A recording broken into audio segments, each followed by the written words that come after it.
हरे कृष्ण।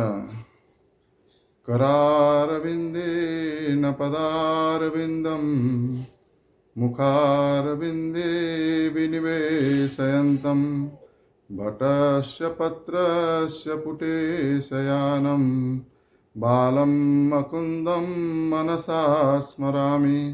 हे कृष्ण हे यादव हे सखेति गोविन्द दामोदर माधवेति।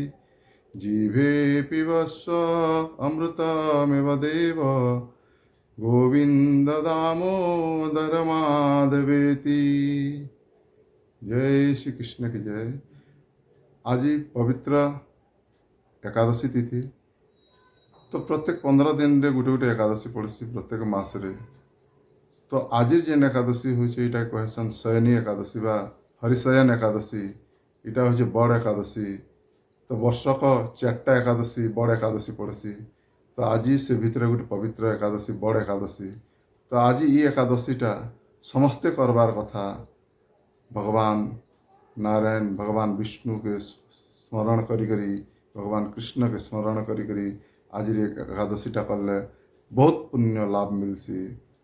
तो आज एकादशी व्रत पालन रे तार केनते व्रत करा जिबार कथा तार ऊपर पदे कहमी। मत कही 2-3 जन जे केनतार बोलिक पचरे से मुझे गोटे भिडटे करा कहीदे।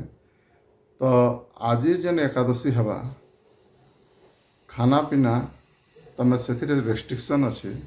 रेस्ट्रिक्शन काଣା जे कौन सी प्रकार शस्य जिनिस नहीं खाइबार कथा जेनटा कि डाली चाउल गहम विभिन्न प्रकार शस्य जहाँ जहाँ अच्छे ये जिनिस नहीं खाइबार कथा। ये शस्य जातीय जिनिस रे आज दिन रे पाप भरी रही। तो सेटा जदि आमे भक्षण करमा बेले आमे पापी हेमा। सेथिर लगी आज तिथि रे एकादशी तिथि रे शस्य बारण अच्छे। शस्य नहीं खाई तार जगार आमे काଣା खाइबार कथा फ्रुट्स खाइबार कथा फल मूल खाइबार कथा फल खाइबे एवं मूल कंदा जातीय जिनिस खाइबे आउ एकादशी व्रत पालन करबार कथा। आउ इतार परे से जेन कृपा मिलवा भगवान रो बहुत लाभ। तार बाहर इटा हूँ आध्यात्मिक जिनिस आकार साइंटिफिक कज आकार भी अच्छे जे आज तिथि रे जदि एकादशी दिन रे जदि आमे व्रत करी ई फूड खाएमा मुझे जेन कथा कहली तो से जिनिस जदि खाएमा आमे तो शरीर लगी भल। आमर शरीर जेते बेले आमे जहाँ खाऊँ सेटा 4 दिन परे तार असरटा काम देसी। तो आज जदि एकादशी अच्छे आज ठानु 4 दिन बेले पूर्णिमा दिन ही तार असरटा पड़वा।